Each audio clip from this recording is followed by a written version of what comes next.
Hello. Hi, I'm Moonie. Oh, hey, Moonie. Yeah, Hi. Hello, Moonie.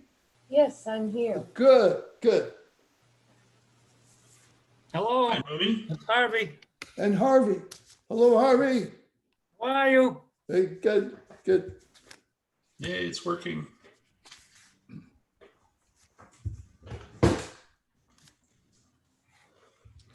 And hopefully Joanne is coming in momentarily, I hope. Yeah, it looks like it. Okay, yeah, she is.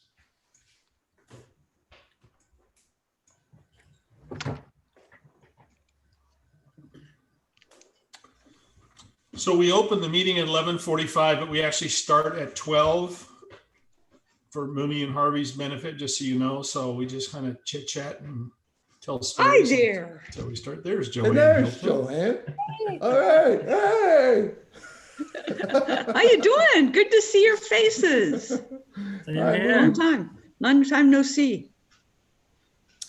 How are things in California? Are you breathing a little better? Yeah, we Yeah, are. And it's Yeah. cooled off a little too. It's not 100 degrees, so that's kind of That's nice. good. How about you guys? Well, I'm up in New England. It's windy and cool and just beautiful. And your accents come back too. Yeah. Yep. Yesterday I ate some lobster. Lobster? Oh. Did you have a beer? Did you have a beer with it? A beer. A Yeah. bit, a bit. That's good. Hi, Claire. Hi there. How's everybody doing? Everybody's doing good here. That's good. That's The good. air is still not great here.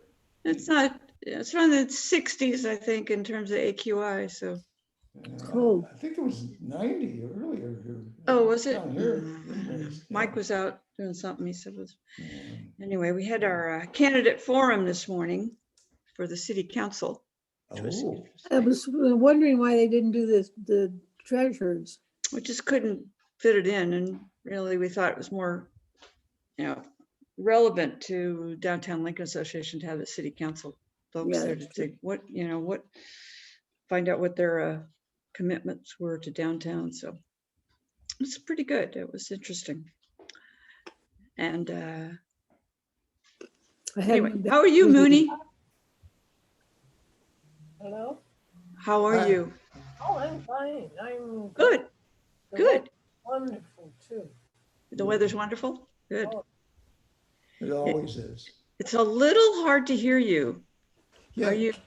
You might need to sit a little bit closer to your laptop. Can you move closer to the speaker, Mooney? The microphone. Yeah.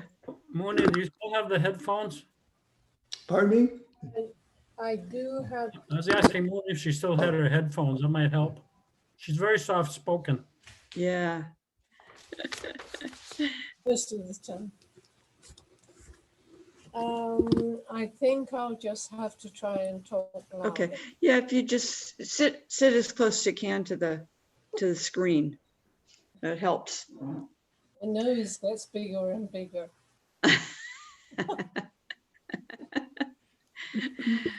So, how's the community center? It is fantastic, considering good. the restrictions we're under. So, yeah, it's doing great.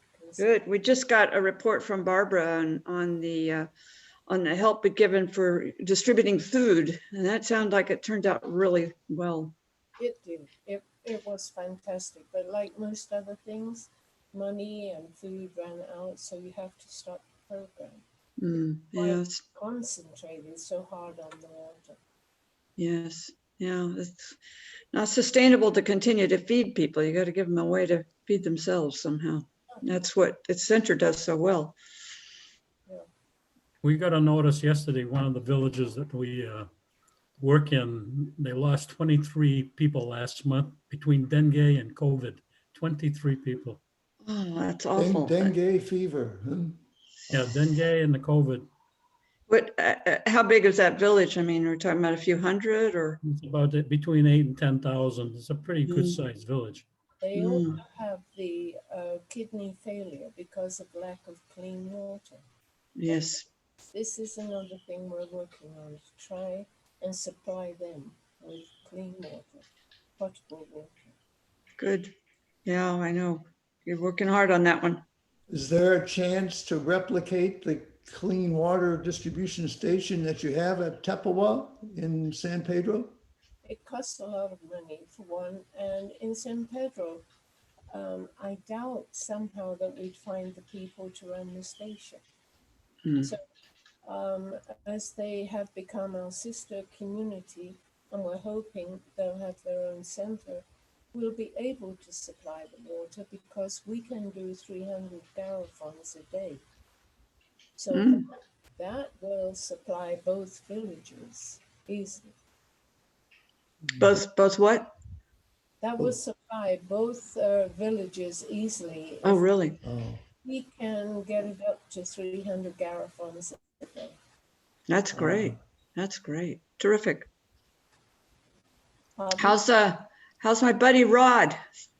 Oh, he's doing fine. I know they're hunkered down. They're not doing much. Last time I talked to Terry, I don't know, maybe a month ago. And she said they're not doing much, going out much at all. No, a lot of people are doing that, and people like Harvey will be in the States. And this is why we're missing our strongest leaders. Mm, So that's right. it's still going on. It's still what? There's a bell going off. Is it your end? I think it's when everybody when comes. somebody joins. When anybody joins, there's a bell. Okay. Hi, Christine. Hi, everybody. Hi. Hey, Christine. Hi, Stan. Hi. Stan.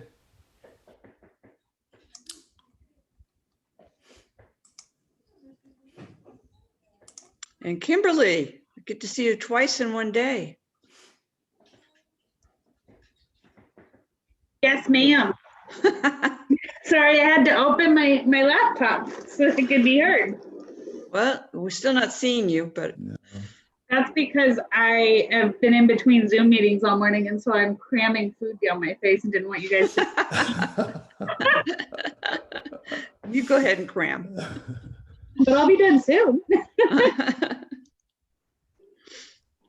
So what do you have to do to have meetings live now? We don't. We're Good not November. allowed- No groups larger than 10 people. Although it's looking like this next week we might get moved to another tier, a better tier. You see the Mhm. SACB today?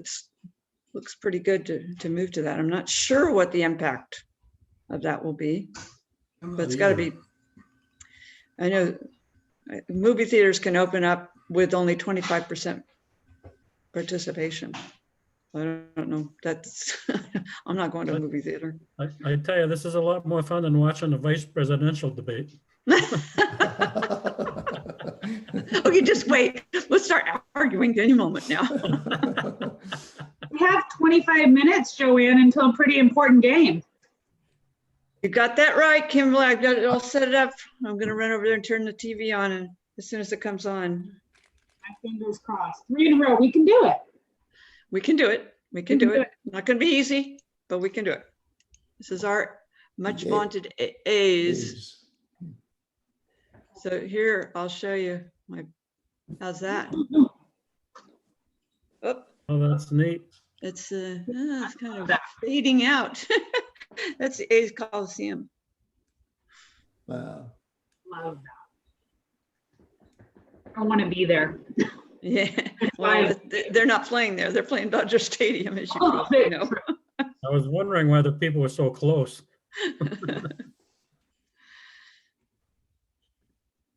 Yeah, good question. That's an old photo. There's Chris Wyatt. Hello, Chris. Howdy, Joanne. Hey there, kiddo. Hi. I had a question for you, but now I forget it. And The you answer is remember, probably yes. Oh, I know what it is. Lincoln Community Foundation. Right. I haven't noticed that grant applications are up. Are they not doing it?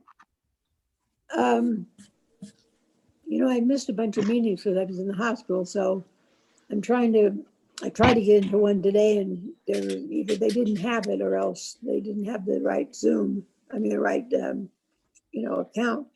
Right. So I don't know. The meeting was very short, Claire. Was it? Jen had to lead the meeting because Chris had to leave.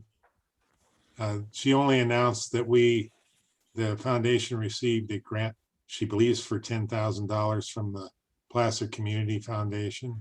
Oh, okay. So we'll have to decide how we're going to spend that money.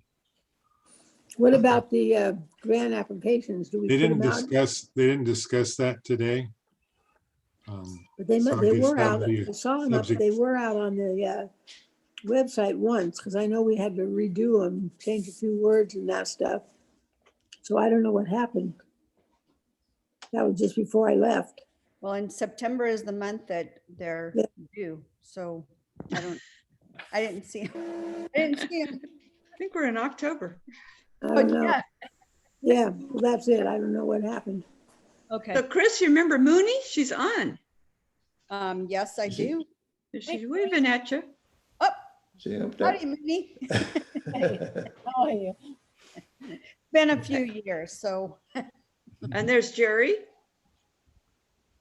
Hi, Jerry. Jerry Harner, Jerry Johnson. Yep. And Jerry Harner And Richard. and Richard Pearl. There I am. And Jan Hutchinson is hiding. And Does Moonie's the on. sound of our, is the sound of our carpet cleaner come through, or do I need to put on mute? Is that Karen, you mean? That was mean. That was. Just asking, just asking. Fortunately, she didn't overhear that. I know. I'd be in trouble. I did, and I've had to put everything up. It'll float around outside. So she was hearing that. And Joe and Frima? Hello. Hello, Joe. Name is. How big is your club down there? How many members? About 50. That's a nice club. We go back and forth between 50 and 48, 50, 52, something like that for the last almost 100 years. It'll be So how big- 100 years in 2025 will be our 100th anniversary. How big a city is Lincoln? 48,000 Yeah. and growing.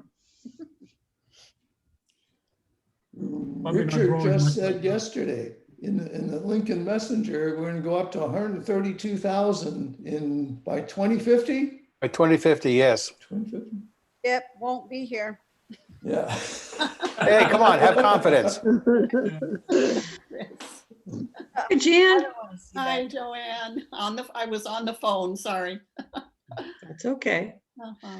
Yeah, this morning Paul Joyner said that we will eventually be larger than Roseville. Oh, my word. How can we do that? My goodness. Interesting. Everybody coming out 65 on the same 4 lanes, right? Yeah, right, yeah. And he mentioned that we'd still be retaining our 40% open space, which, that's kind of interesting that we still have the open space. Hey, good morning or afternoon. Hey, Brian. Good morning, Brian. Hello, Mr. President. Sorry about that. I couldn't find the link. They're not Using audio. embarrassing enough to say. And there's Mr. Dick. Link. Good morning. He's got his Rotary Hi, Dick. shirt on too. Yeah, Yeah. So do I. I have mine on. very good. I got my Potters shirt on. Potters. Oh, nice. Potters. I Oh, have my A's nice. shirt on, Nice. really. Very nice. All right. It Like looks like we Barbara's got, connecting. yeah. Can you guys hear me okay now? Yes. Yep. Yep. Yes. AirPods keep kicking out, so I'm just going to use something else. All right. Well, why don't we go ahead and get started? So Stan, would you mind leading the pledge for us today? Yes. Let me put the flag up first. All right. Okay. That's okay. Here comes Art.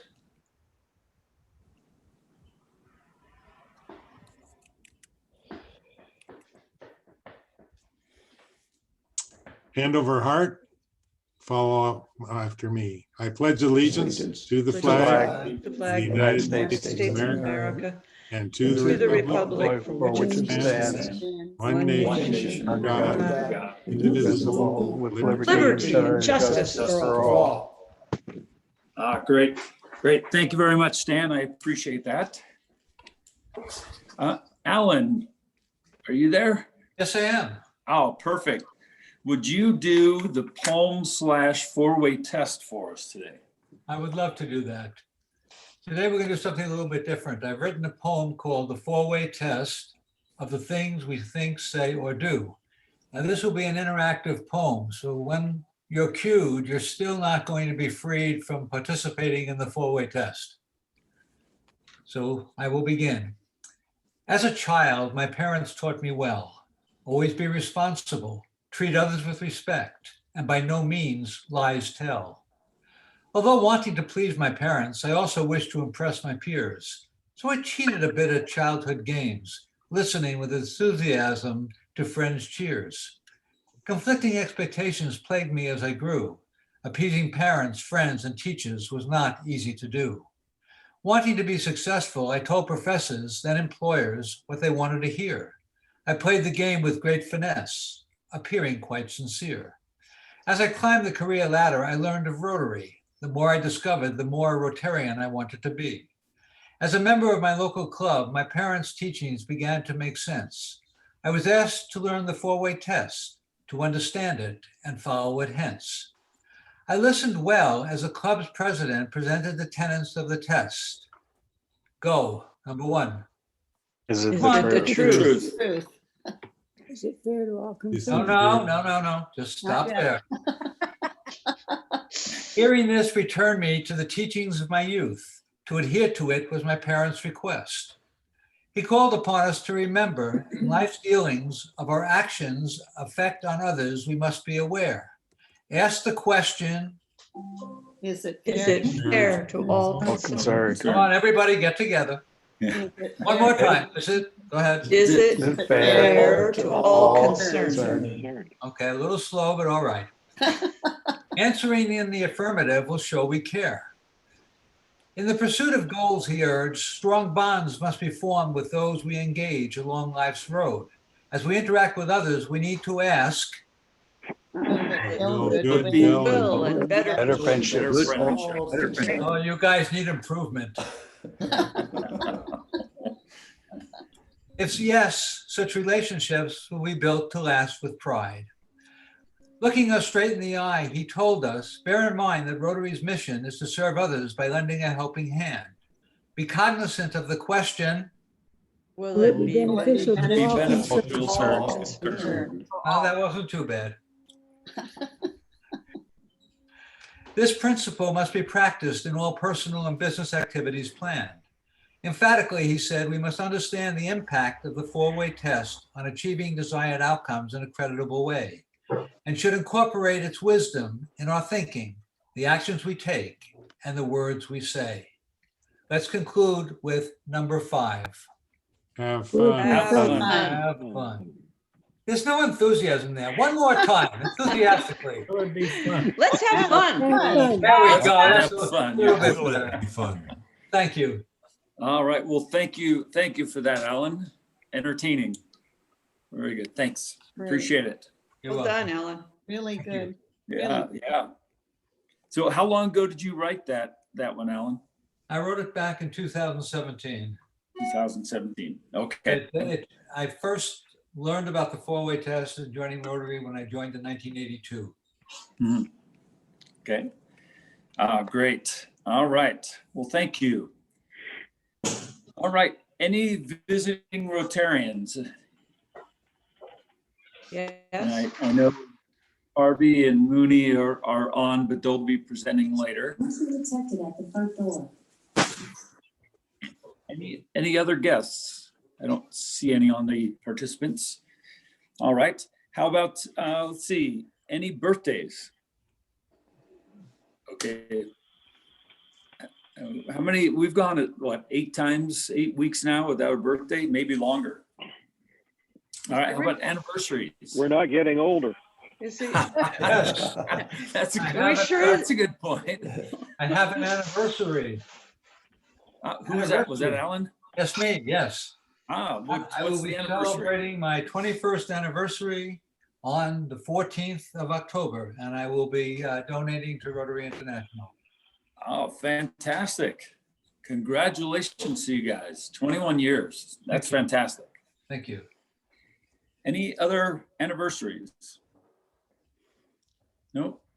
Okay, how about some happy happenings around around the room here? Anything anyone wants to share?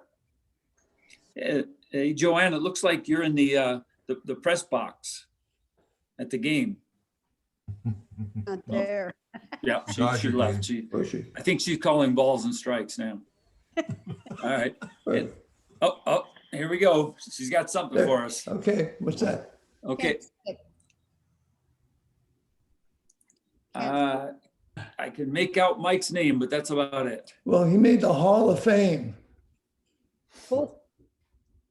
You'll have Joanne? You're on mute there, Joanne? Can't hear you. You're on mute. Unmute, Joanne. Sorry, I'm on mute. Okay. Go ahead. I beg your pardon. Yeah, Mike was inducted into our local Hall of Fame for softball on yesterday, excuse me. Wow. And he also played at the same, after that, in the championship games. Can you see it better? I don't know if you can. There's a terrific picture of him making a catch. Oh, I can just barely make it out. Right at the Both wall. feet are off the ground and he's turned around. It's quite a good catch. That's wonderful. You can see that. Anyway, so nice. that's Happy Bucks. Oh, nice. Where was that photo taken, Joanne? Del Webb Field. Del Webb Field. Right here. Okay. And, we have a beautiful stadium. For those who don't know, a beautiful softball stadium. One of the main reasons that Mike and I bought our house here. Oh. Oh, fantastic. And we both played on it many times. Congratulations to Mike. I'll tell him. Induction. Congrats. Anything else going on? I do. On Tuesday, schools opened, and I was privileged enough to be able to go to the opening of Scott Lehman Elementary School. And the builders or the contractors brought a real lemur because that is their mascot. And I didn't realize how scary and dangerous they are for being such a little thing, but they're super protective of their owner. So the girl that is in charge of this guy, I don't even know if it's a boy or a girl, but anyway, one of our real tall district employees leaned in to get closer to this lemur, and he turned around and swashed his arm at her and about scared the bejeebers out of all of us, but it made us all very aware that he's a mean little cuss. But very excited that we had the ribbon cutting, and I got to watch the kids come to school and their parents kind of hanging on the fences thinking, is my child going to make it through the day? I'm sure parents walked away cheering that, yay, we have some free time, and went to Starbucks or went out to breakfast or whatever. And then in the afternoon, we did the ribbon cutting over at Glen Edwards Middle School. And if you haven't been there, you can go in for a tour, and it is amazing the transformation that they've made at Glen Edwards Middle School.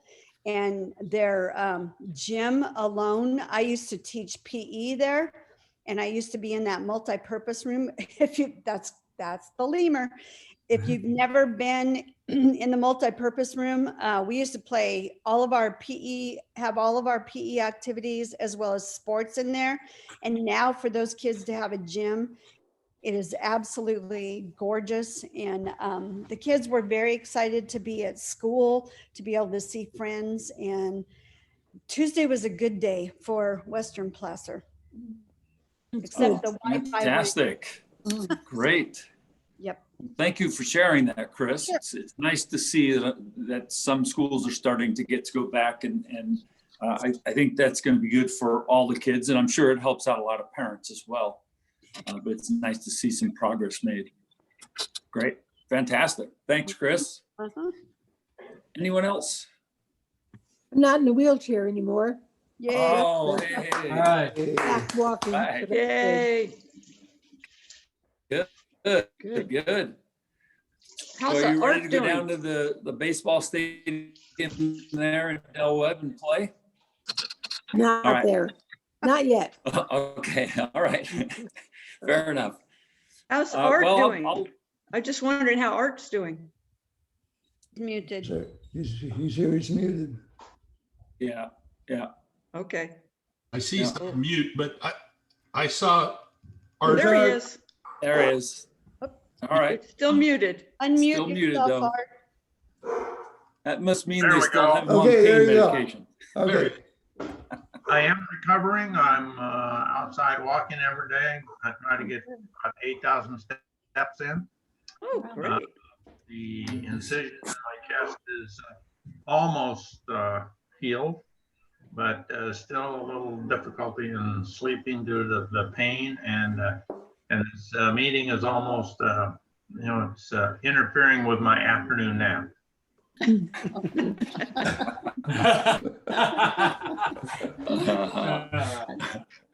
Good to see Well, you. don't let it continue to interfere with that nap. I will say, since working from home the past 6 months, I've enjoyed taking a 10-minute power nap myself every day. Mine are more like 2 to 3 hours. Daryl Okay, all right. has me working today. Oh, got it. Got it. All right. All right. Well, good to hear from you there, Art. Anyone else have anything they want to share? Well, I will say that we took advantage of this week. We're actually up in Tahoe for the week. And so I've been working from the hotel room or by the pool yesterday, which was nice. A little too much background noise, though, to do this out by the pool. But as you can see, I've been checking out Tahoe Tessie behind me here. Yeah. Actually, no, that whale shark swimming down in Cancun. Anyway, so we're enjoying that. I will say fall is on its way. Just last night, it got really rather cold up here for the first time, evidently. And today it's, supposed to be low to mid 60s. So it's a lot cooler outside and makes running a lot nicer. I will say that. So Where are you? much better. So anyway, to share? Nope. What part, All right. what Why part of don't the lake we, are you on, Brian? South Shore. Ah, Yeah, we're right there, right at the gondola from Heavenly. gotcha. Interesting. Has anyone been up here and seen those scooters that they have that you just kind of pick up along the sidewalk and ride them around? And yeah, so they're actually pretty fun. It's a nice way to get up and down through this area here. But it was interesting because I don't remember signing up for it. Evidently I had in the past. And I thought, well, these things, they can't just be free. And then finally I looked at my credit card statement yesterday or my bill online and saw a bunch of these charges come through for using the scooter. So, it was actually more expensive than I thought. Just to go, it cost me $10 to go like 2 miles on a scooter. Anyway, but they are a lot of fun. A nice, easy way to get around up and down the main drag here. So why don't we move into some committee reports? Is Richard on the call? Yep. Okay, good. Well, hopefully we can get a couple of people after the meeting to talk about. Richard, I know you've got some. Okay, can you hear me? Yes. Yes. Should be good. Okay, good. Anyway, we'll have a meeting right after this. We've got a number of projects kind of ready to go to discuss, and the good news is look like we'll have some monies available for any new projects that people might come up with. So if anyone in the club has any ideas of around the world where we can employ some good monies, shoot the ideas over to me and we'll bring it up before the committee. The other thing is just to make everyone aware, in the past, we've had a turkey drive that was put on where people bring in turkeys, they drop it off at the firehouse. We give it to people who need it. It was some discussion about may not be able to do that this year because of COVID.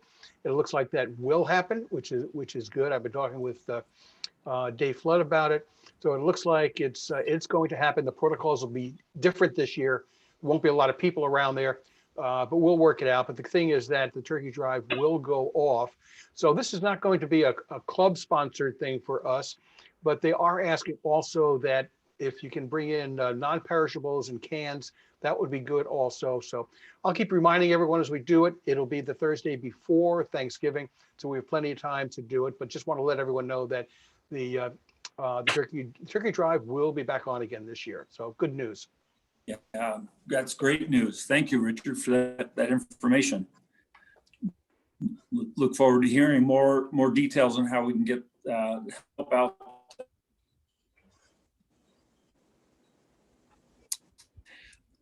All right. How about anything? No. All right. How about Kimberly? Kimberly, you're on. There you go. Am I off mute? I'm good now? Yep. I will be sending them an invite for community service get together. I can have everyone Zoom in here if you want, or I can do a mix. So I always host here at the funeral home, and I'll bring breakfast or lunch or whatever you guys need to get over here. But if you want to meet in person, and then I'll put my laptop up too. So if you're part of the community service committee, I'd love to get together and go over what we want to see done, because it's obviously not just me. So I want to see what everybody else wants done with the community service this year. And I'll send that out probably early next week. Great. Okay. Thank you very much, Kimberly. Appreciate that. Chris, have you returned? No report. No report? Okay. And Karen? Our committee met, events fundraising committee met, and we named our virtual gala Rotary Opens Doors. And so we're using that as our theme for our February 26th Friday night auction. I'm looking for silent auction items and people to help us get items. And anything else you want to be involved, including being chair of that particular event. So I'll be making a couple of phone calls to people to do things. There are several people who have already volunteered, and I appreciate that very much. Great. Oh, fantastic. Thank you. Brian, can I just add one little thing? Yes, please. I just want to let people know that our project under COVID, where we helped fund or did fund internet access for the families who didn't have that available within the school district here, we got a check from grants. So half of that was matched. Half of what we spent was matched by district. So that makes it even better because we get more money to give out. Thanks. Yeah, fantastic. Brian, I'd like to add a little bit more. Yes, absolutely. Go right ahead. We have prepared the sponsorship packet that will be going out shortly. It's being printed right now. And so if anyone knows of anyone who you'd like to get a sponsorship packet to, give Jerry or I a holler out, and we'll get that done. And I know that people like Stan and Dick Fowler and others are going to be working with Jerry on that and other ones. That's it. Okay, great. Thank you, Karen. Appreciate that. Joanne, anything that you want to update us on the Wine Fest? Yeah, thank you. Yeah. We are having a mini Lincoln Wine Fest. It's going to be October 24th. It's coming right up, remarkably. The city has agreed, no problem. The wineries and breweries are in, and the way it will work is we will sell tickets for $20 each.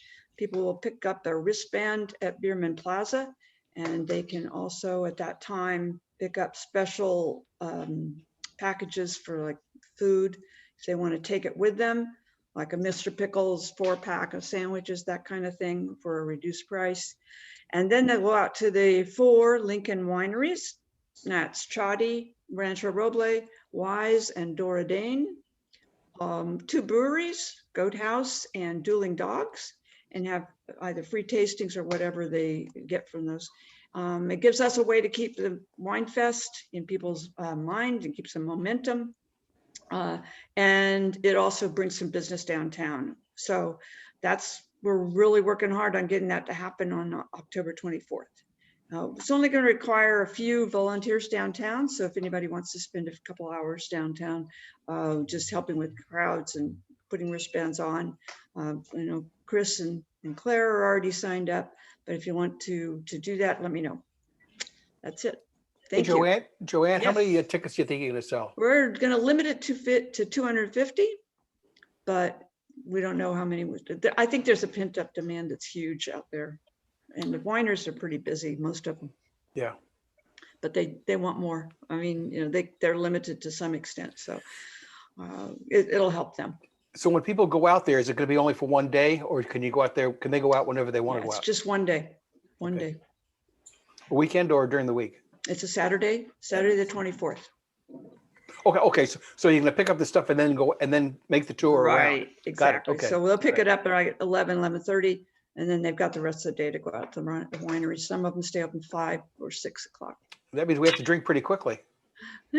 Well, you're only going to 4. You can handle that. Joanne, when are you starting to sell tickets or send out emails to sell tickets? Yeah, good question. I don't have a date. We're just setting us up. We just got approval. So it'll be in the next week, I would think. Great. Well, thank you for that update, Joanne. Looking forward pleasure. to attending. I think it'll be a fun event. Great, Very thank nice. you. Any other updates? Oh, Claire, how about anything more on our social?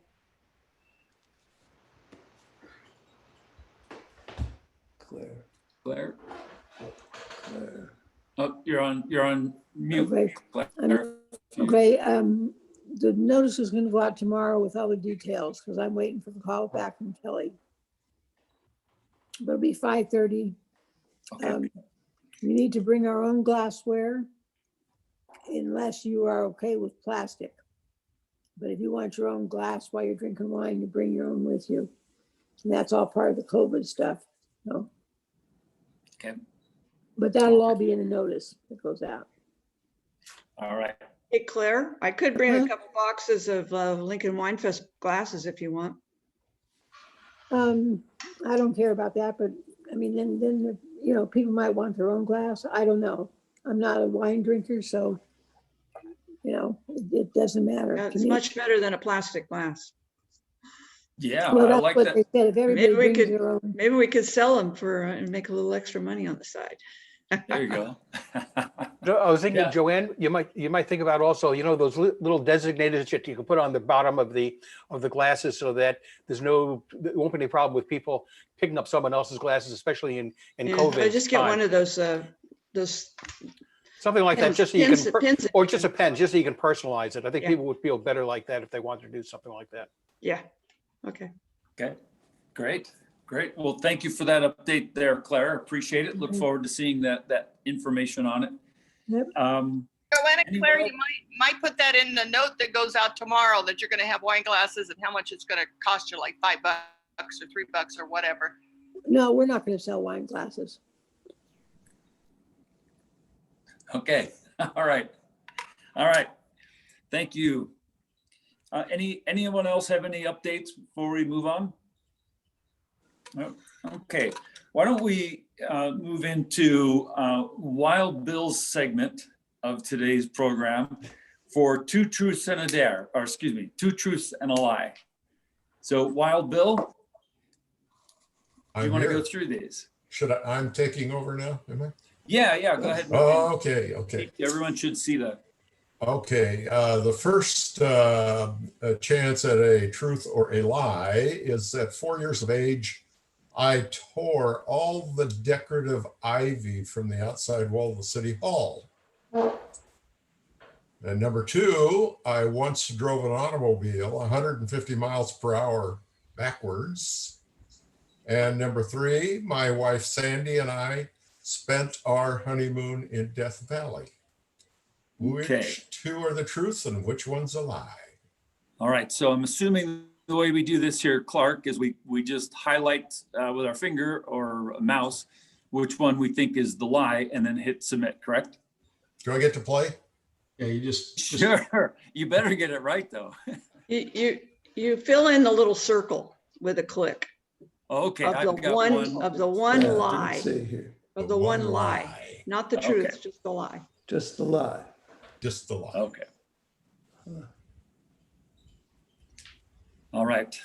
Has everyone submitted their? They're coming in. We've got about 14, 15, or 14 out of 22. So we still, now 15. So we still have about 7 people haven't voted.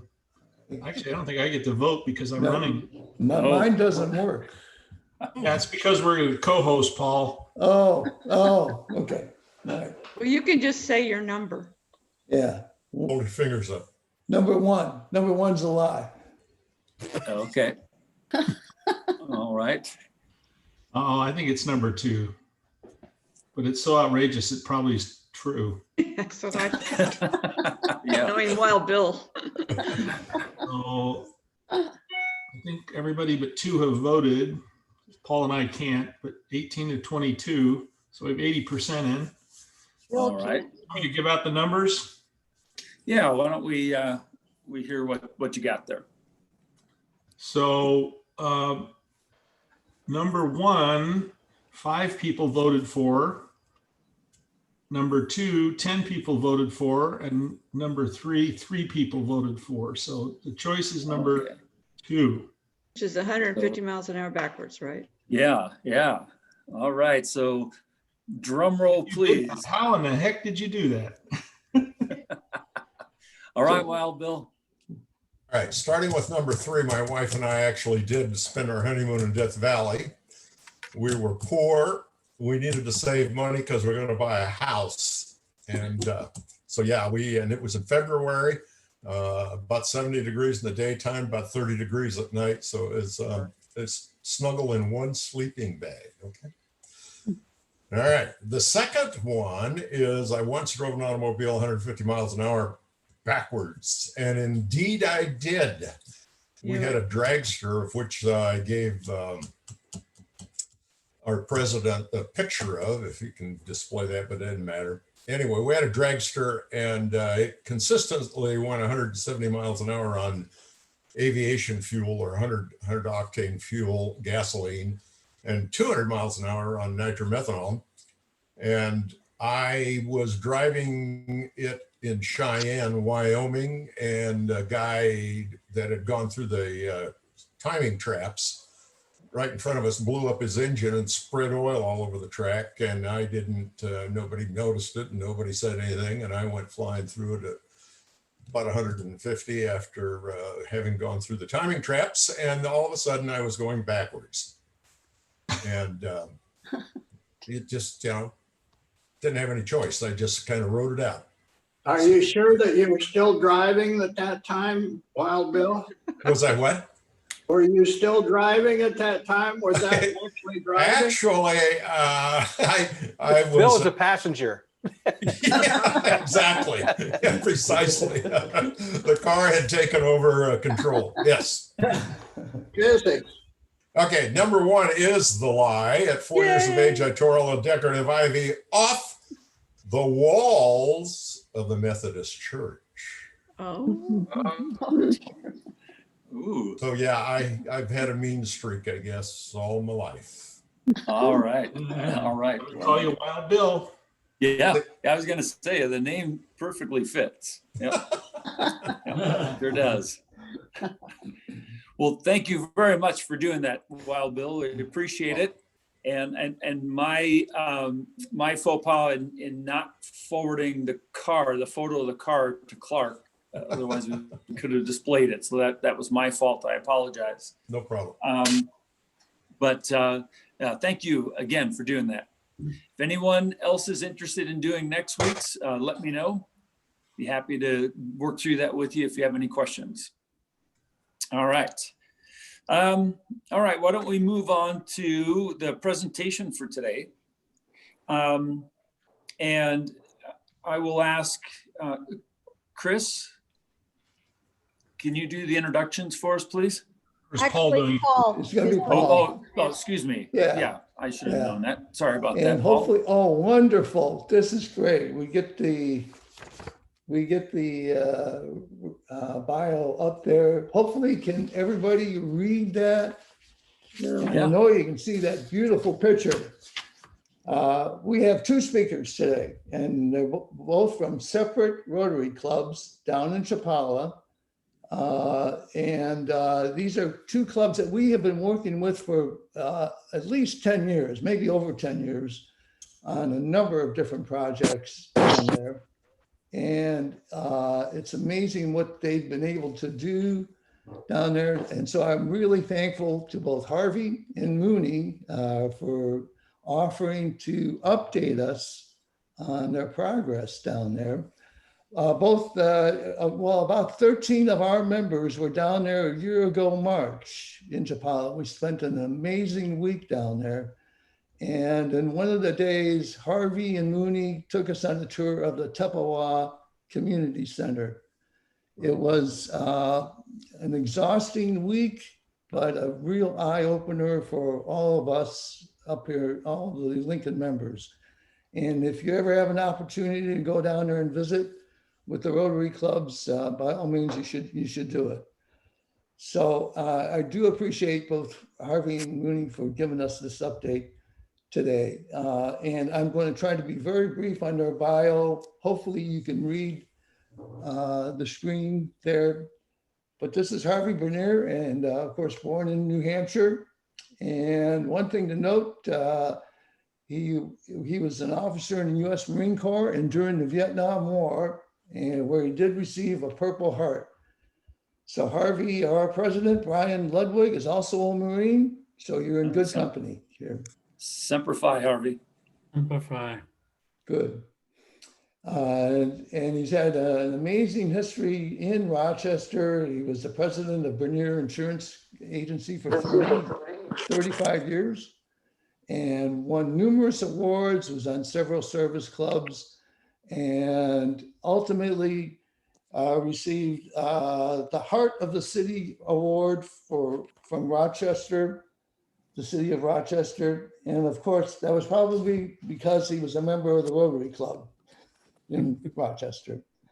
And he finally retired and went down to Chapala and is now serving on the board of the Tepehua Community Center and also on another outreach program. He's on the board of directors for an outreach program for bringing better diet, water, and education to the outlying indigenous villages. And he's also a very avid pickleball player. And so Clark, do you have Moonie? Wonderful. And now we can see Moonie. I've got a great picture there of Moonie. And as you can read there, Moonie was born in London, and she is now with the Chapala Sunrise Club. An update on her membership there. She moved over from the IE Club. And so after spending several years in banking and travel in the city of London, she decided to become a fashion model. And she went on fashion shows in England, Germany, and France until she finally decided that she could design the clothes even better, and did that for a while. Then she got married, and after getting married, moved to Southeast Asia, where they lived in Bangkok, Thailand, Saigon, and Manila. And she spent time there working as a freelance columnist for the newspapers or working with the US government on aid programs. And actually was even the strategic advisor to the chief of police in Manila, who was running for mayor at that time. They ended up spending a couple years in Saudi Arabia and then moved to Houston, Texas, where she operated a toy store, and she owned and operated a children's toy store. And after that, managed a 30-acre ranch, raising Aberdeen Angus cattle, sheep, and pigs in Texas. So retirement to her came in about in 2003, where they moved down to Chapala, but she continued working, and she has served on the board of directors for Love in Action, an orphan children's shelter down there that we have seen, and then is also on the board, and she was the founder and serves on the board of directors for the Tepehua Community Center, where they provide food, medical services, and in particular maternal health services, vocational training, language skills, drug rehabilitation, and family planning to the residents of Tepehua, which is the poorest barrio in the city of Chapala. Your left ear. She received the Woman of the Year award by the Lake Chapala Society back in 2012, and was also given a Paul Harris Award by Rotary International in that same year. So I'm really thankful to both Harvey and Moonie for offering to give us this update today. And if Clark has the video, I will turn this over to Harvey now. Harvey? I'll have it right up, Harvey, if you'll give me just a second. It'll be. Hey, Moonie, if you want to break in on, they're going to show the PowerPoint, and we're going to tell them when to change to the next slide. So a lot of these pictures that you know better than I do. So if you want to chime in on some of these slides, that'd be great. I can do that very quickly, Harvey. So you go ahead. I mean, I'll describe the picture and then you can go ahead. Okay. Go ahead.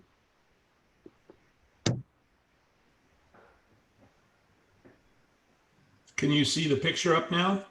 Yeah, we can see the Yeah, picture. it's full You can screen. change the slide. All right.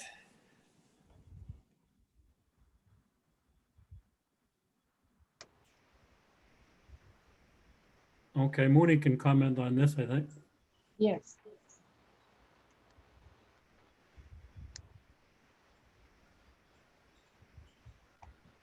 Want me to go ahead? The slides are not out. I can describe where the picture is when this picture comes up. Yeah, you Yeah. can advance the slide now, Clark. Okay. One time. Okay. This is the usual habitat of people. One roof. That was the center that was so impressive. Go ahead. You can advance the slide. I can. Again, Oh, Clark has to advance the slide. Again, this is on the right is the usual habitat of the people. On your left-hand side is an illegal dump where the people in the houses behind just toss their stuff. Okay, advance the slide. I'm not sure how to do that, Tom. Well, Clark will do that. I'm doing it, Moonie. Okay. This is Here's Clark. I'll do it when you just let me know, want to go to the next slide.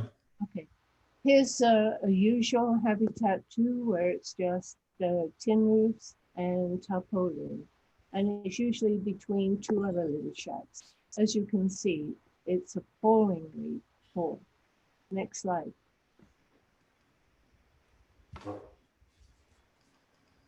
Next slide.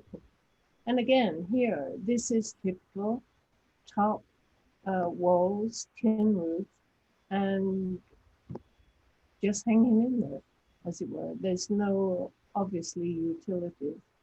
Next slide.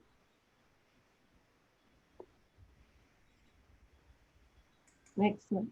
Yeah. This again is at the bottom of the illegal dumping. It has since been cleared, and a couple of shacks, nice ones, have been put in its place. Next slide.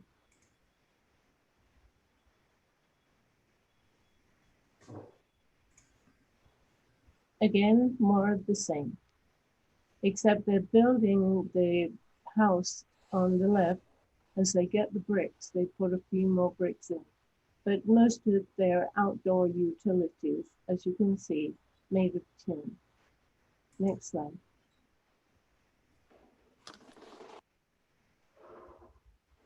More of the same. Next slide.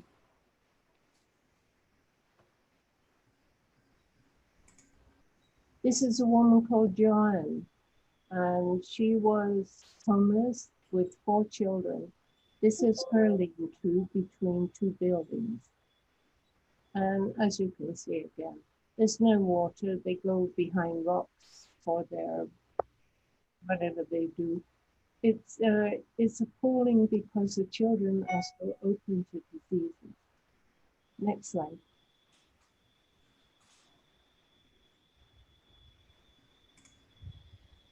This looks like a limousine outside of the community center, but it's my car. So this is our place, Tepehua Community Center. Next slide.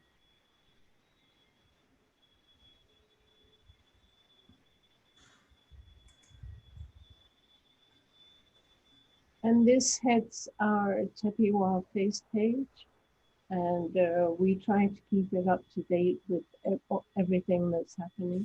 And I'll give that to you by the end of the meeting. Next slide.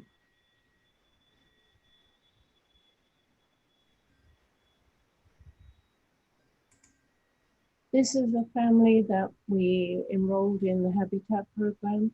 Their little shack is 1 room with their kitchen, etc. in the backyard, which is like a postage stamp. But we put on the tin roof, as you can see, so that it wouldn't leak in the rain. They're a happy family, and most families are. Next slide.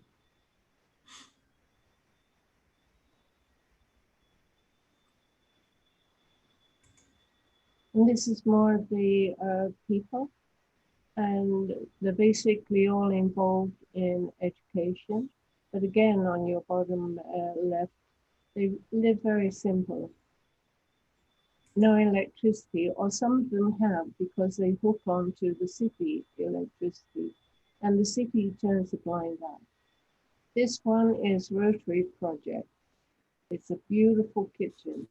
We had a hole in the wall, and now it's state-of-the-art. And every Friday we used to feed 250 women and children. Next slide.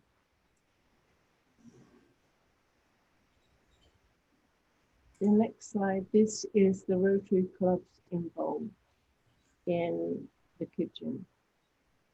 It was a marvelous project. Next slide.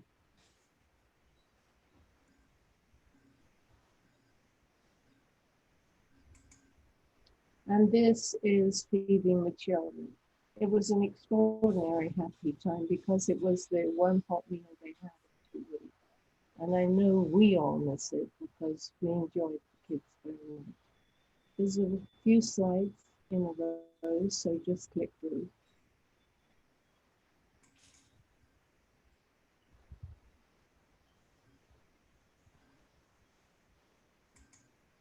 Most of the young girls are trained to take care of their younger siblings, so they become mothers too early.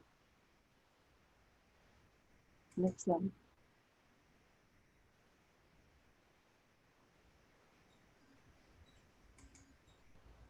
See the happiness there. It doesn't take them much to be happy. Next slide.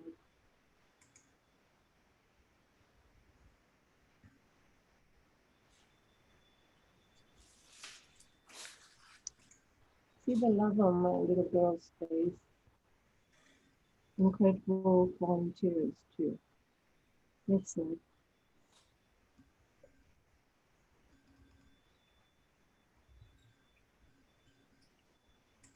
And that is that. This woman on the high corner to the right was our first medical patient. Her name was Donna Marie. And unfortunately, she didn't last very long because we got her too late. But she was our very first patient. Not good to say. Moonie, it's getting harder and harder to hear you. Can you talk a little closer and maybe a little louder, please? Okay, is that better? But I think my turn in this is finished. So Harvey, I think now it's your turn. Okay. Yeah. Okay, go ahead, Harvey. Okay. Yeah, that's the education. We probably helping between 150, 200 families right now. You have to pay for education in Mexico.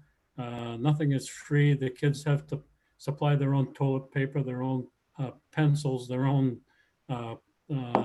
copy books, just about everything.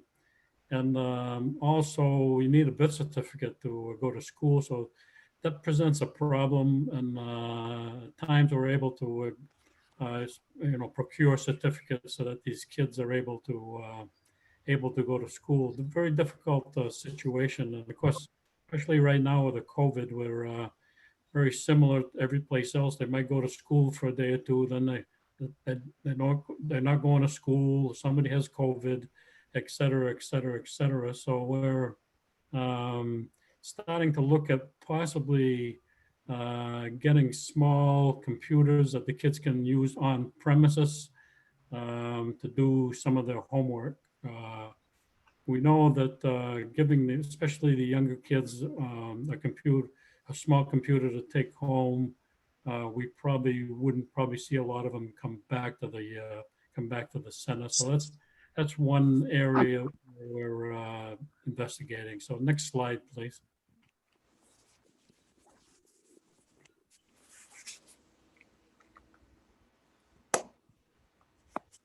In addition to a regular school program, of course, we have remedial classes, and we are putting also some kids through college courses. I know my wife and I helped a young lady go through dental school a couple of years ago, and the tuition for a semester of dental school in Guadalajara was about $500 US, if you can just imagine that compared to US prices.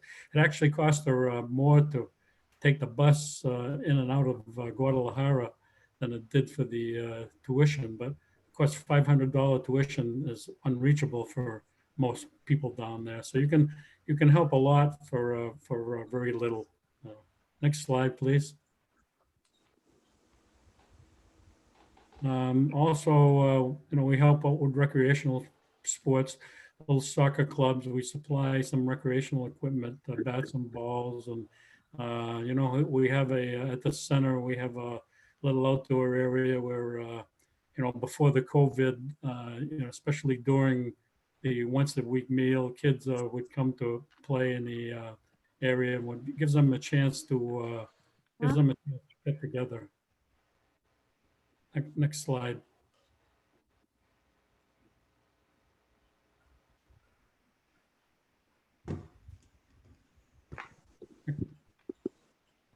Sewing program. I think Moonie's a little more familiar with that from the day one. So go ahead, Moonie. Okay. This was a classroom, and all the gringos were helping the people learn how to use the machines because they've never had them before. But now all the first students have taken over the whole program.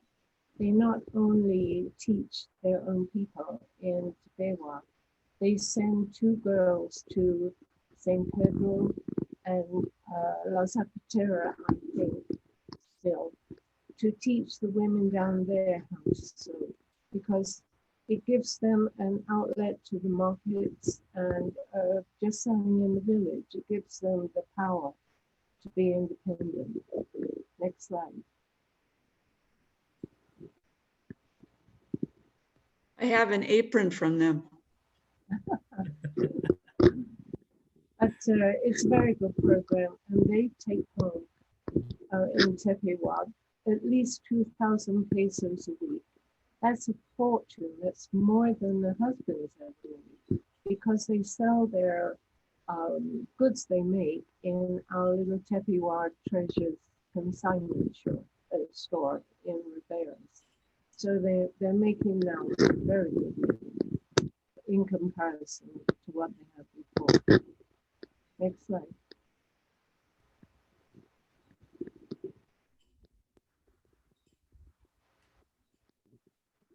And there we are back at the Tepehua Center. But the vocational program that we hope to keep or make stronger hasn't really started yet, but we're working on it. And here's the water program, so you'll go back to Harvey.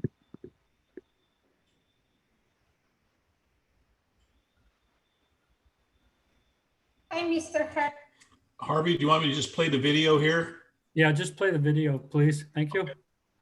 Harvey, we are here back. So I'm gonna show you a little bit about the system is installed.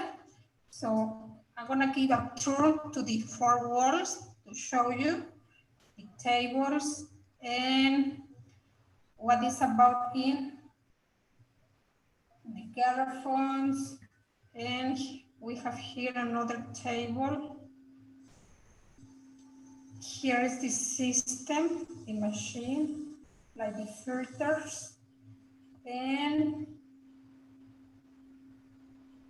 all this is coming. Okay. Here we have the table, like when Carlos will be washing the empty and dirty garrafons, be washing here. And also here, he will put like this bottle to put the seals to have ready. So in the another room, that's the sister with water is filling the tank. If you can see, the line is blue, so the water is already there. And here, that's the small motor or machine, like to be plugged into the line. Here is the technician, the truck, when they deliver the materials and anything. Here, if you can see the fence, that's the Carlos was working like to put the rocks in with the full garrafons. So we are coming back here. It's Carlos and the technician. So he's explaining him how to operate the machines. So Carlos, do you want to say something to Mr. Harvey? Well, hello, Senor Harvey. We waiting for and ready to do this job. Thank you for make this system for everybody, for all the people is happy. Thank you. Okay, so I'm gonna cut the video because the technician will be show us how to operate the system. Maybe I can make another video for you, Mr. Harvey.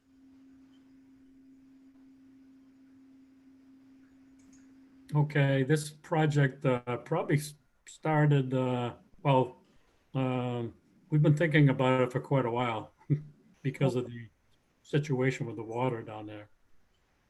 And last December, I went into Guadalajara and got a quote. And we started looking around to see if we could get some help to help finance the project. Probably in the end, we'll probably run between $7,000 and $8,000 US. When we got we put the plant in about 3 or 4 weeks ago. It can produce 300 garrafons a day, and a garrafon holds about 5 gallons of water. So we can produce about 1,500 gallons a day. We don't have near a need for that now, but as time goes on, I'm sure we get closer and closer to capacity.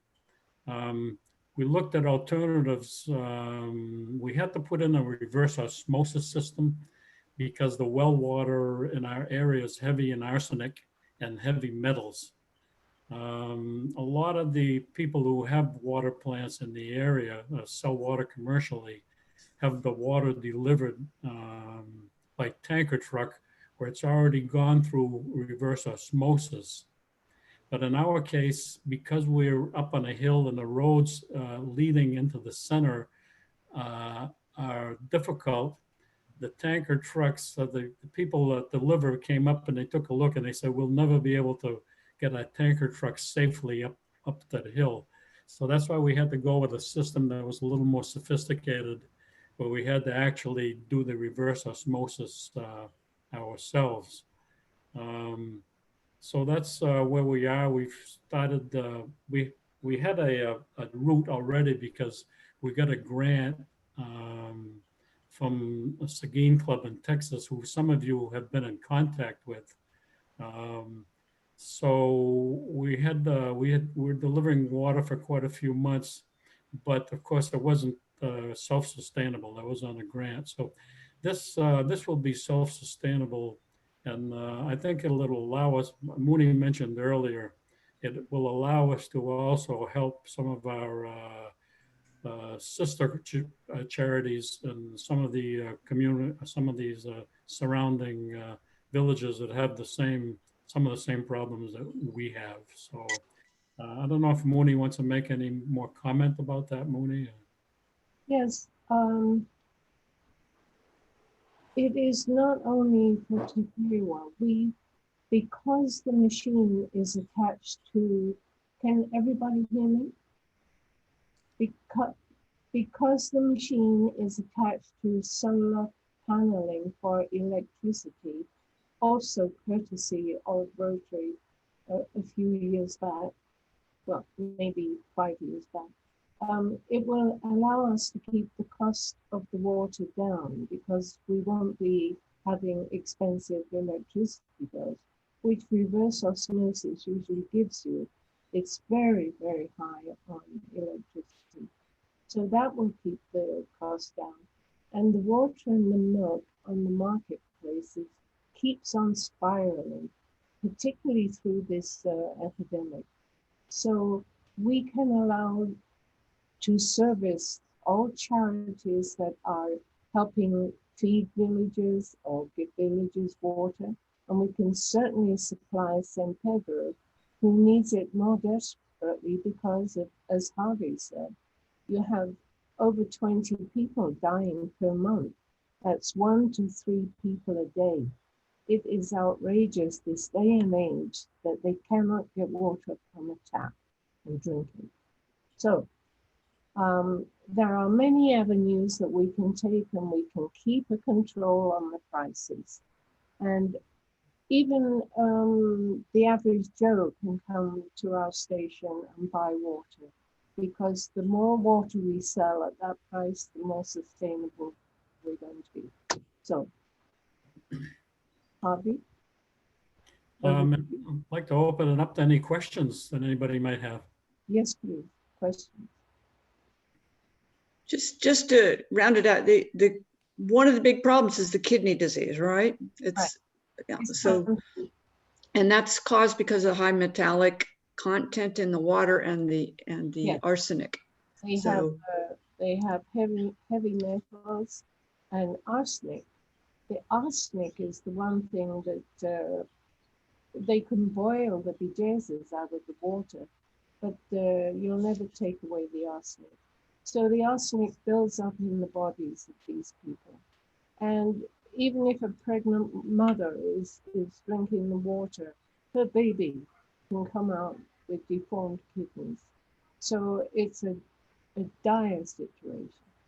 It's a generational. And also the big suppliers of water that sell it are like Coca-Cola and Nestle, and they charge an exorbitant amount for a garrafon. Let's say we are trying to keep ours at 15 pesos a garrafon. The big guys are selling between 27 and 37. It is a price that's unattainable for the people. So, but they, after we took a survey, they said to keep the potable water coming to the village, they do pay 15. If they all pay 15, we have a sustainable station. We're not trying to get rich. We're just trying to make it sustainable.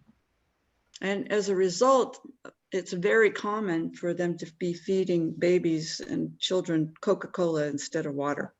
which causes diabetes and bad teeth and all sorts of things.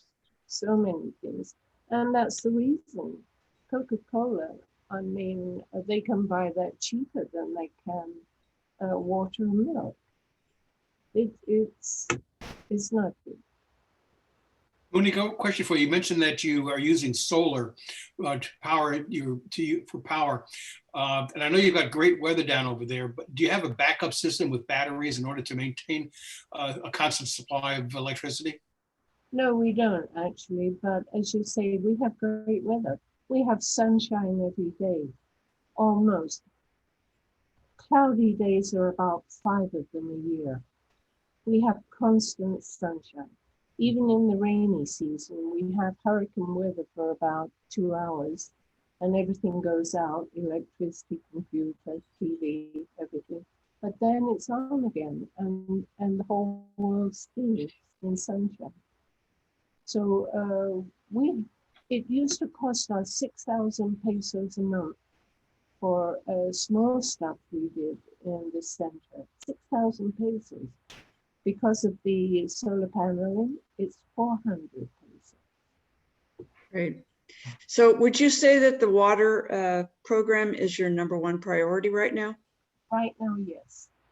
Because this has been going on forever. Pandemics are lasting, and this one's lasting too long, but one day it's going to be finished, you know. And we'll have another pandemic of a different kind, like dengue fever, every rainy season. So water is consistent all year, every year, rain or sunshine. When you have the dirty wells, then nobody's going to do anything about anytime soon. The only way we can go is reverse osmosis. One big problem down there is that a lot of these outlying villages are right along the lake. And they're just beautiful, small villages up in the mountainous areas. But maybe about 30, 35 years ago, the city of Guadalajara draws water out of the lake for about 3 million people, 3 to 4 million people. So the government started restricting the locals to take water out of the lake, and they started putting wells in near the lake, but at the bottom of these hills, like very hilly areas. So there's people that live up on the hills that don't have storage systems or anything like that. And it's a high volcanic area to begin with, which usually there's a lot of heavy metals in volcanic areas. The state of Jalisco being #2 in the world as far as arsenic in the water after Taiwan. So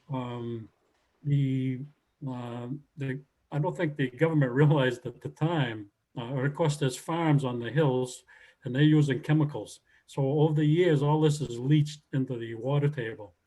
So I don't think at the time the government put these wells in, of course they didn't realize all this was happening.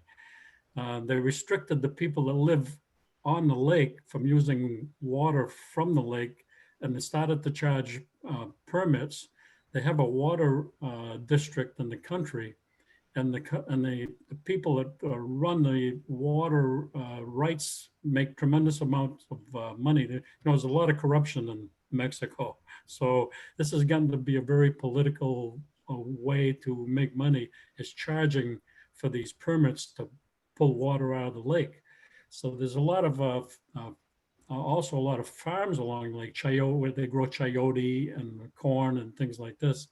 So they're having to pay for these permits to take water out of the lake. And the people that live on the lake have to drink this tainted water out of the well. So it's very, to put it mildly, very polluted type of situation. So the only answer is, to actually to be able to supply water like we're doing at Tepehua, but to be able to eventually move our way down toward these villages. And when we run out of capacity at Tepehua, to be able to put probably 1 or 2 more water plants somewhere along the lake, so that people have the same type of situation where at least they have decent water. The water is not the only issue. It's also the diet. They don't have availability of fresh fruit and vegetables and stuff. When in a country where the climate is just perfect for growing a lot of that stuff, but these poor people, some of the villages we work in, they grow chayote, and that's the diet. They have chayote, and they have a little grocery store where they're buying Twinkies. So there's a big, besides the water, the education is the big thing. Is how to bring in education, how to show people how to gardening. We're starting areas now. We're showing them how to do their own gardening so that they can grow their own fresh vegetables. But this is, you're talking stuff that'll take 1 or 2 generations to really accomplish. Well, great. One of my favorite things about Tepehua that I've always appreciated is Moonie has instilled is accountability. So there's always, if you get this, then you have to give this. I mean, there's always some form of accountability. They're not just there to give out handouts. And I think that's really served you well. And the others. That is because our volunteers are the greatest. And the whole place is kept spotless by local women. And for that, they get help with education, they get free medical and free dental. And every Friday, they used to get free food. And they get clothing from the bazaar free. So the benefits they're getting from working at Tepehua, cleaning the floors, etc., is huge, because the cost of education is so high, unbelievable. And medical, they could never afford medical. It was just outrageous to be able to go to, and the only free clinic they could go to was the ones in Guadalajara, which cost 200 pesos a bus ride. So what Tepehua means to them, they appreciate very much. So we're very lucky. Well, thank you very much. It was very informative, very good presentation. Thank you both. I really appreciate that. Any other questions? Oh, any other questions? May I ask a question to both Harvey and Moonie? I didn't see any face masks with the pandemic. Are there any face mask requirements imposed by the government? Most of the pictures you saw were taken before the pandemic. Okay. But yes, we definitely have the mask law. Now, there are a few people, like everywhere, that won't use it. They have to be reminded. In our center, because we can't have any more than 5 kids to, let's say, English lessons, we're not doing them. But yes, our people wear masks. I have to keep reminding Carlos in the water station to wear a mask. But he's doing well. And yeah, we're doing the best we can. I think your sewing ladies are making them, aren't they? Oh, yes. They were, yeah, and selling them. Oh, selling them very well. They're all over town, the Tepehua masks. So yeah, they're doing great. But everybody, when I'm walking the streets and I do work the Tepehua shop, all the customers that come in, they wear masks. Most of Chapala wear masks. And those that don't, they're very outstanding because, there's nothing on their face. But any more questions? In the video you saw that Carlos, the big fellow, he actually should have been wearing a mask. And I talked with him a few days ago. I said, Carlos, why weren't you wearing your mask in that video? He said, well, he says, it's awful hard to get into your country now. And I was hoping the president would see it and would invite me to get into the country. So.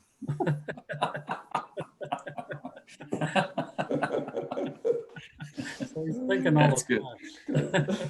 That's good. All right, anything else before we wrap it up? I do want to tell you we're getting a new truck, and Harvey, the old truck broke down yesterday. The thing with the water in it went kaput. So we got a new truck just. You got a new truck? Wow, that's big. That's big news. Wow. Good for you. Great. Great. Fantastic. All right. Well, thank you both again for the presentation. Really appreciate the information. Thank you for taking the time to do that. Thank you. Thank you, and thank you for having us. Thank you. Absolutely. Really appreciate it. Absolutely. Yeah. Our pleasure. All right. Then if that's it, then I guess we will see you all next Thursday at noon. And thank you for being here today. Appreciate it. So, Ryan, have a good week. Ryan, before you, or Clark, before you sign everyone off, if the WCS group can stick around for a couple minutes, that would be great. Right. Okay. We'll stay on. Yeah. Goodbye, Harvey. Okay. Bye, Moonie. Bye. Bye. Thank you. Assign you as the host. Okay. Bye, All right. Moonie. I could be the host. Oh, okay. That's good. Okay. Whatever. Bye, Harvey. Oh, actually, you may have to do it, Paul. Okay. All right. Richard, you want to be the host? No, no. Okay.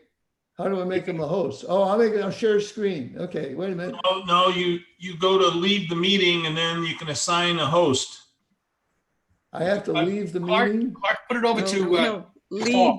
lead, L-E-A-D. Paul I actually joined the meeting. Paul started it. So he actually already has it. When you're having trouble getting off? I'm having trouble getting out. I'm pressing leave, but it won't happen. There might be a little X at the top. You can press. Moonie, I can remove you from the meeting. Thank you. Would you? Bye. Bye. Thanks so much. Bye, Moonie. Great to see you. All right. Wasn't it Bill Cosby said to his son, I brought you into this world, I can take you out of it? So you're doing the same thing. Perfect.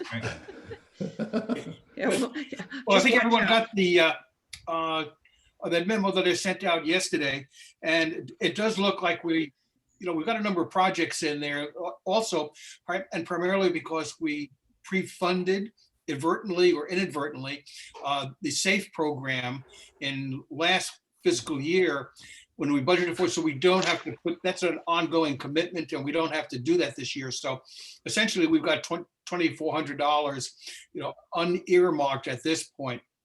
So the thought is, how do we want to do, what do we want to do?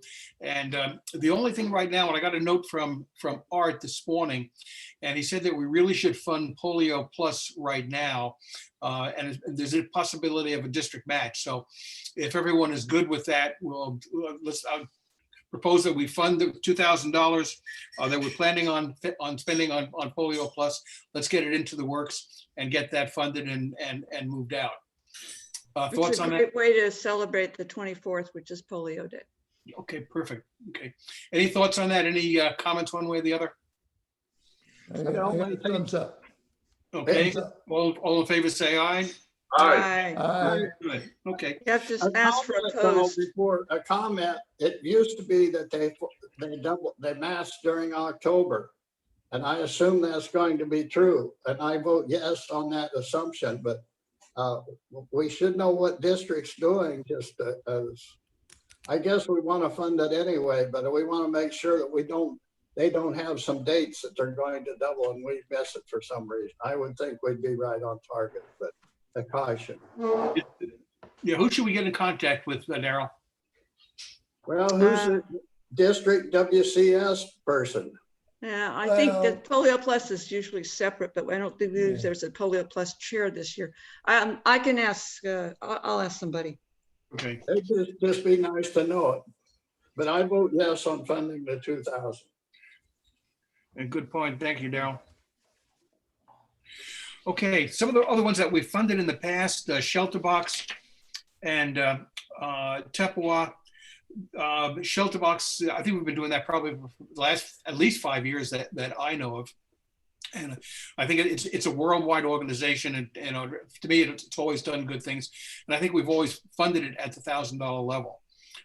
Thoughts one way or other on that? I'd support that.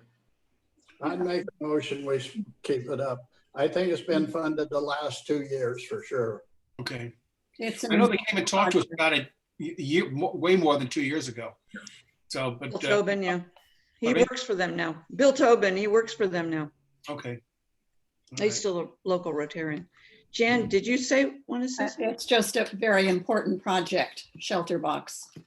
Please continue. Thank you, Joanne. Yep. Okay. The Tepehua, and I think Joanne and Paul might be able to speak to this better, but I know we've given, as we know, obviously we've given a lot of money down there without a doubt.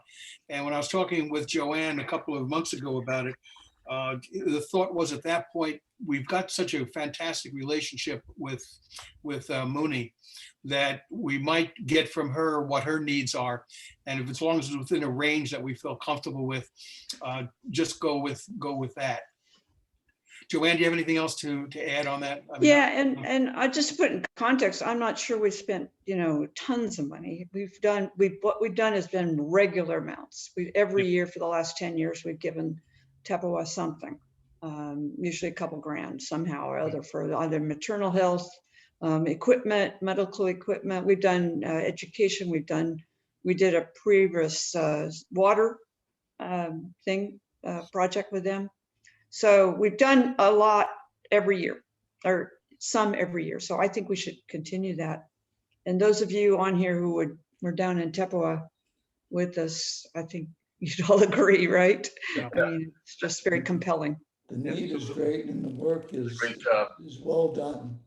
It's well managed. Now, we might want to wait and hear from Harvey on this additional water distribution plant, if they're looking at adjoining villages, and maybe there would be some need there for support. I would suggest just earmarking, whatever we think, 2,000 or something for Tepehua, and maybe leave it open to what we asked them to use it for. But I think it's probably going to be water, because Moonie seemed to be the crying need down there without a doubt. Yeah, she's very concerned about the kidney failure death. Yeah, that's a huge problem. It's huge.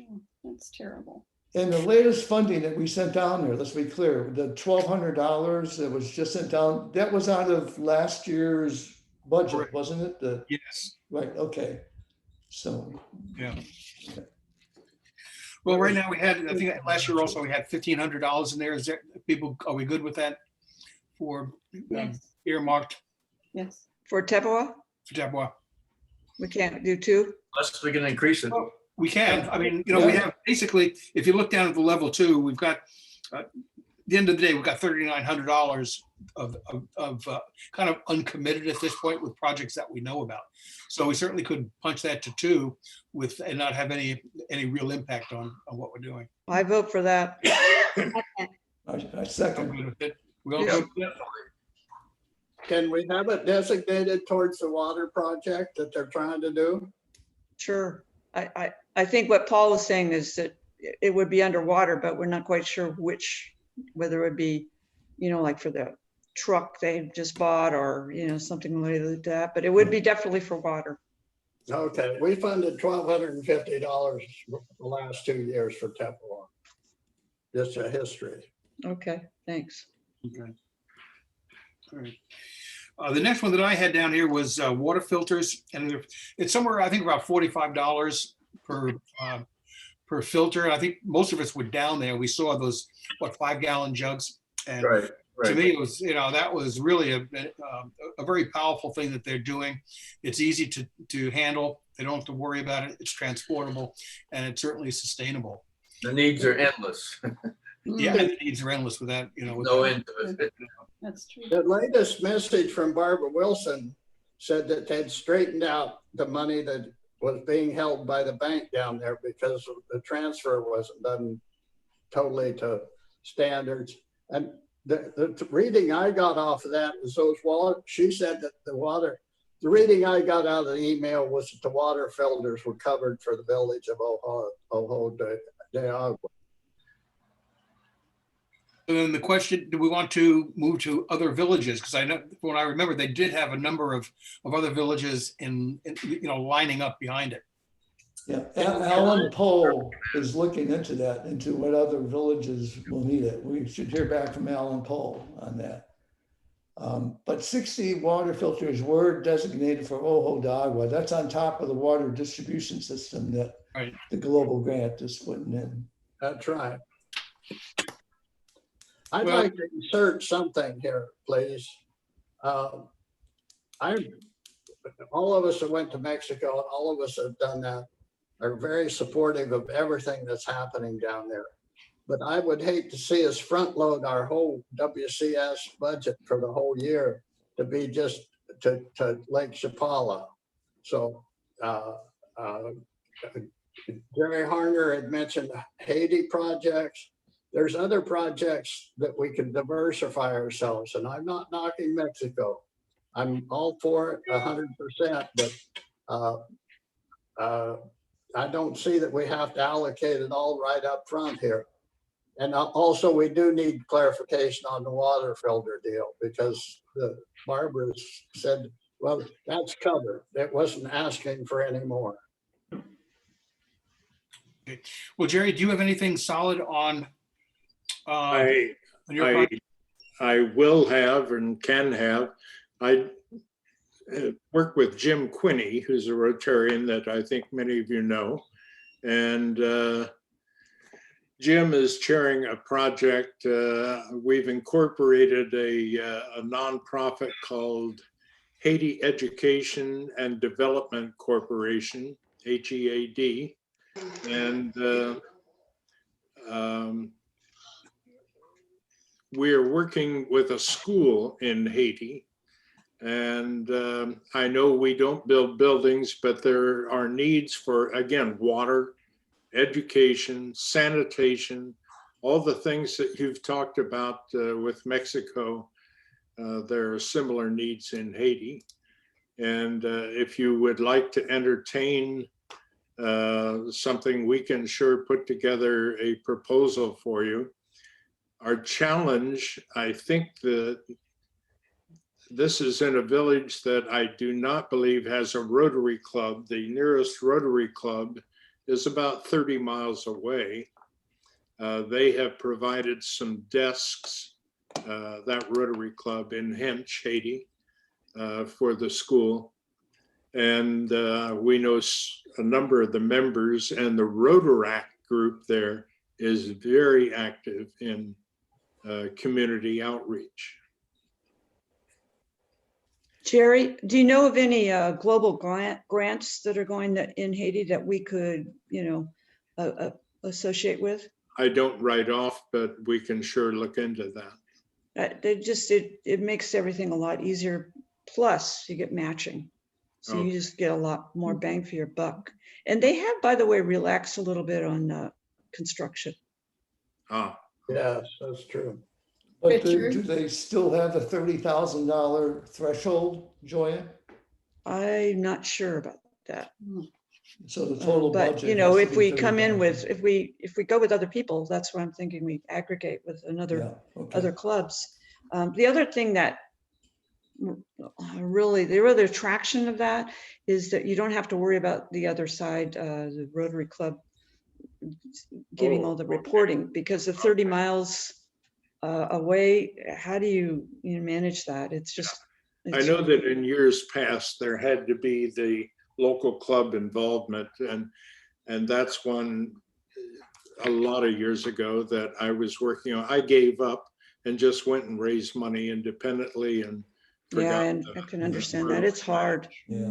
I've been through that with, trying to get the other club to answer and give bills, and that, frankly, that's the attraction of doing with Ajijic, because we don't have that problem. Right. Okay. But if we can find a global grant that's already set up and they need participants, I'll work with Jim Quinney, and Bob Deering is also a part of that project. So yeah, and there's a lot of on RI they have a whole list of the projects that are looking for partners. Okay. Daryl, at one point, didn't you have a eyeglasses in Thailand? We had with the North Sukhothai had we just donated $500 each year. They have a low vision where they either buy or have donated eyeglasses, and then they have a huge clinic where they bring people in, I think in Chiang Mai, and hand out those. We just donated $500 to it. And we did not do that last year. We did it the previous year, but that's one thing. The other thing is that we did the $1,700 for the water filter in Ang Thong. And we have very good connections in Thailand. One of the things I've got here as a note is if we wanted to take a trip to Thailand, we would be sponsored royally by Thai Rotarians in like January or February. And the trip to get there is more dangerous for COVID than being in Thailand. Yeah. Thailand has a death rate that's about 100 than what we have. Well, Richard, Daryl is absolutely right. You know, we should be open to other projects, and we should hear back from other members in the club that might have some interest, either through their own travels or friendships or their grandchildren working on overseas projects that they have an interest in. So we should leave some money aside to fund projects that might come in from other members in the club. And one comes to mind. Wasn't there a project with the Roseville Club in Honduras? Yes, yes. Okay. Christine Dyer is heading that for Roseville. Right. Yeah. Okay. And you never know if we're going to have some local emergency or something. We usually have to find a few funds for that. So, Daryl, I'm just, do you have any specific proposals for Thailand? I haven't this year, no. Okay. Other than the fact that they keep inviting us to come and visit them. Yeah. Well, we can do the $500 for eyeglasses in northern Thailand if we want to do that. But again, I think that my main point was to just not allocate everything up front, and also to spread our portfolio a little bit. That's what I'm saying. No, I think that's wise. Well, yeah, Daryl, can you just write up something on the eyeglasses so we've got it documented? Yeah, I'll get info on it. Okay. Yeah. And then Jerry, can you do the same thing on Honduras? Absolutely. Yes, I will. Okay. And before I turn my mic off here, I also mentioned something that happened on our trip down to Mexico and our last March trip. There was a program down there that one guy was trying to get started that would be a scorpion program. Kids die of scorpion bites in the villages all around Mexico. Goodness. And the fact is that they have no medical care. So they get bit and they can't get them to any place that can save the kids' lives. They die because, and this gentleman had proposed a small medical kit and training for local villages.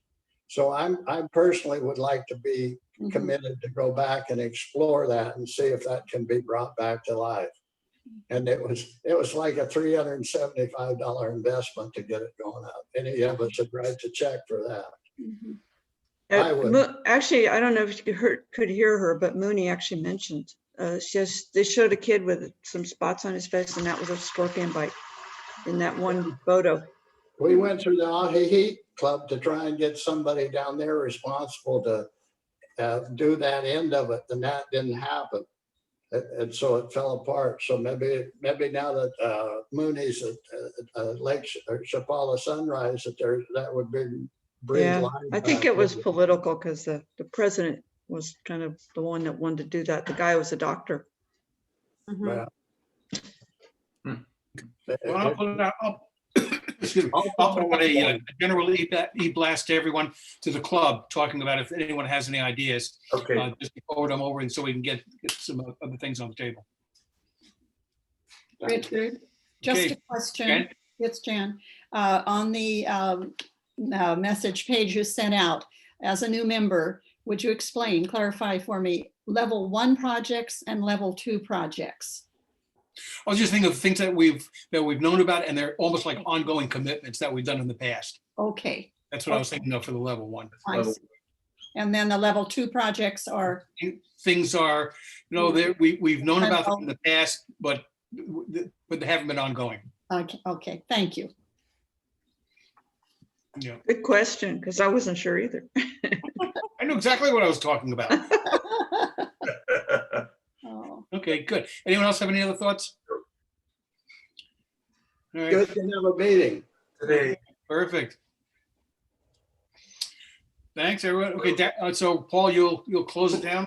Well, yeah, and actually, there was one other project, this Camp Hope project on the Baja, which is kind of like a daycare center, day camp, and to keep the at-risk children off the streets down there.